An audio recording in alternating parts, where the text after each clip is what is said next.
Three words posted on Truth Social this morning change the operational posture of the United States Navy in the world's most important waterway. Shoot and kill. That is the order Donald Trump said he gave U.S. Navy forces regarding any Iranian small boat caught laying mines in the Strait of Hormuz.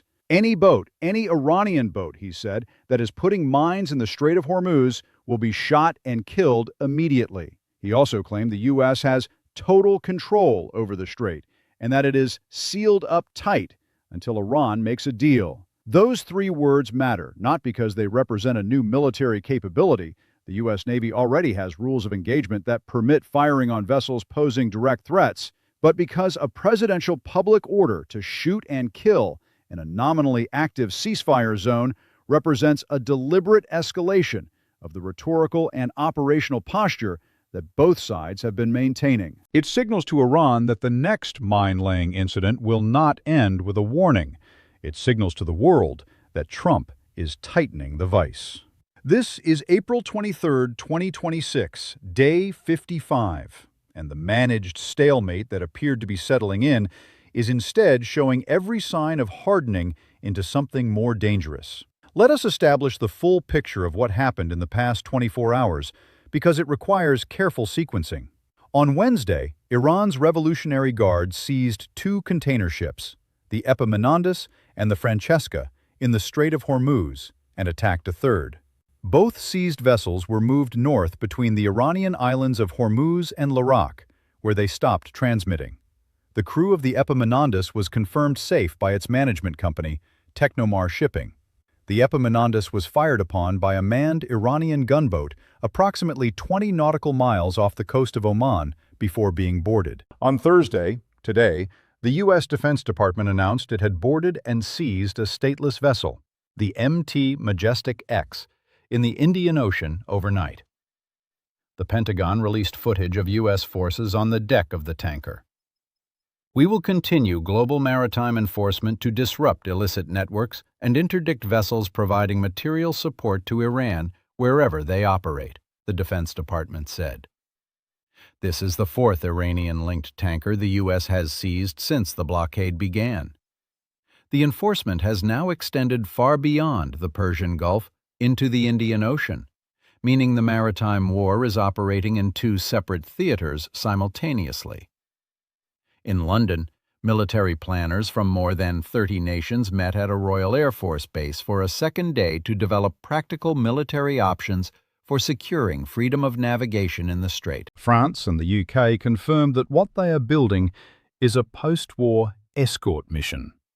Not a live deployment, but a plan ready to execute the moment a sustained ceasefire allows.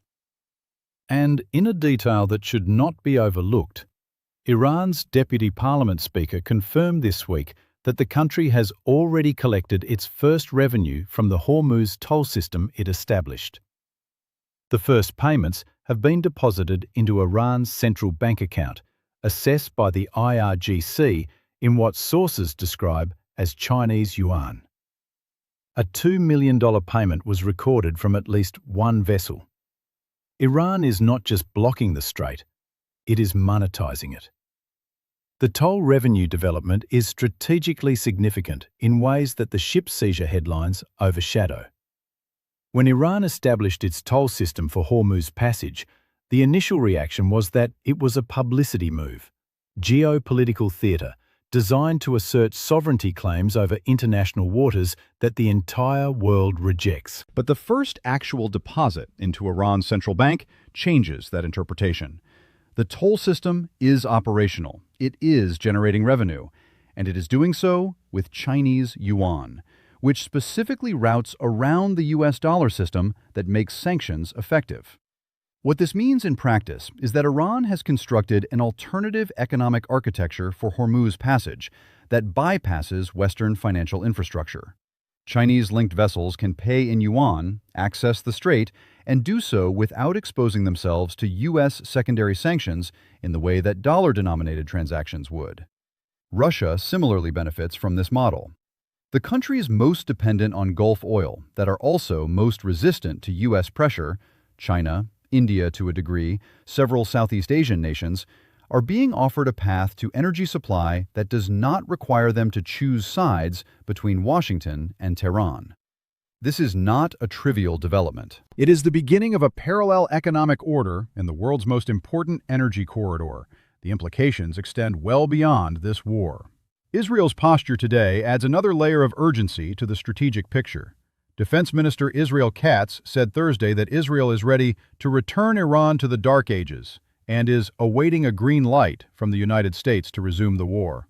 He added that targets are marked and that Israel is prepared for both defensive and offensive operations. Prime Minister Netanyahu is scheduled to convene a top security meeting Thursday evening to discuss Israel and Lebanon. The awaiting a green light framing is important. It confirms that Israel has been held back from resuming independent strikes on Iran by U.S. diplomacy, specifically by the ceasefire framework and the Islamabad process. It also signals that if the ceasefire collapses formally, Israel does not need additional preparation time. It is ready. Targets are identified. The green light is the only missing element.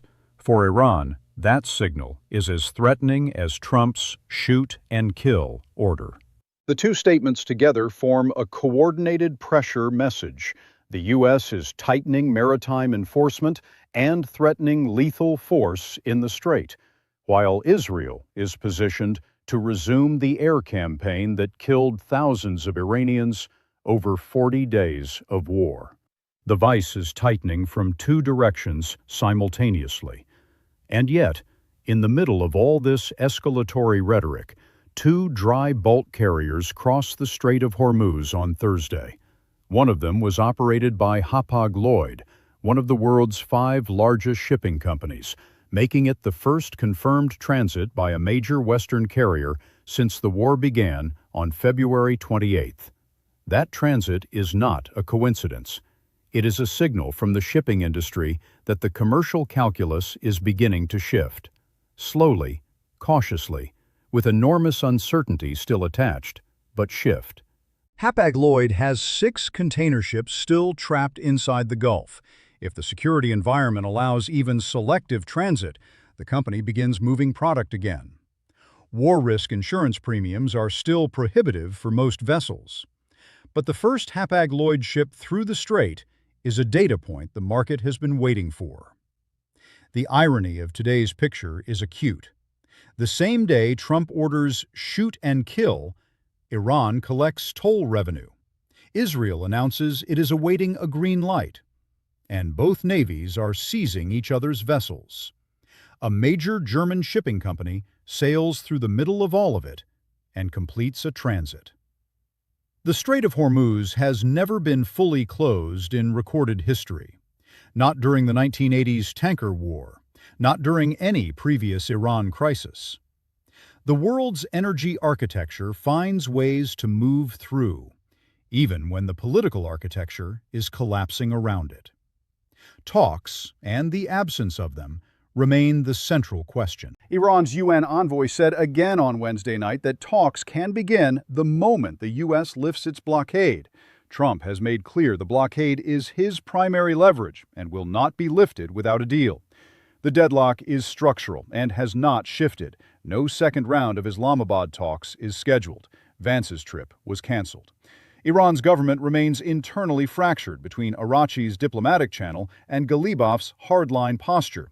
What has changed since the ceasefire extension is the direction of momentum.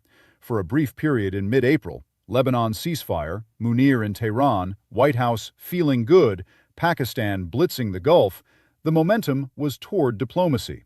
Since Sunday's ship seizure and Trump's extension, the momentum has reversed. Ship seizures, tanker boardings, shoot and kill orders, Israeli green light warnings.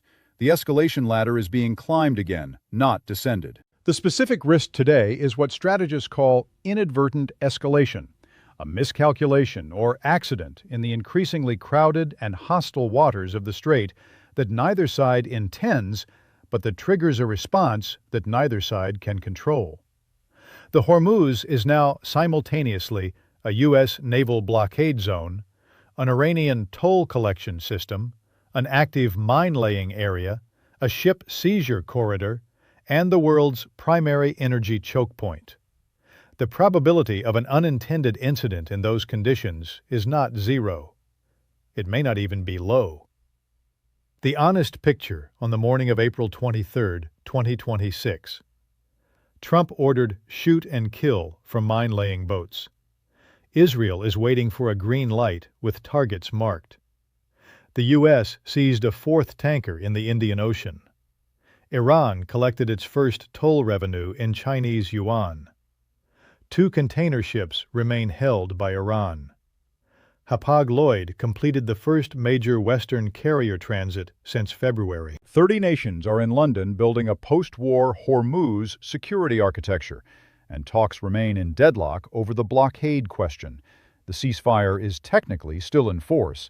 No bombing has resumed. But the gap between a technical ceasefire and an active peace is being filled, daily, incrementally, with actions that make the path back to diplomacy narrower and the path toward renewed conflict shorter. Watch the strait, watch the next ship, and come back tomorrow. Don't forget to like and subscribe. It helps more people find the board.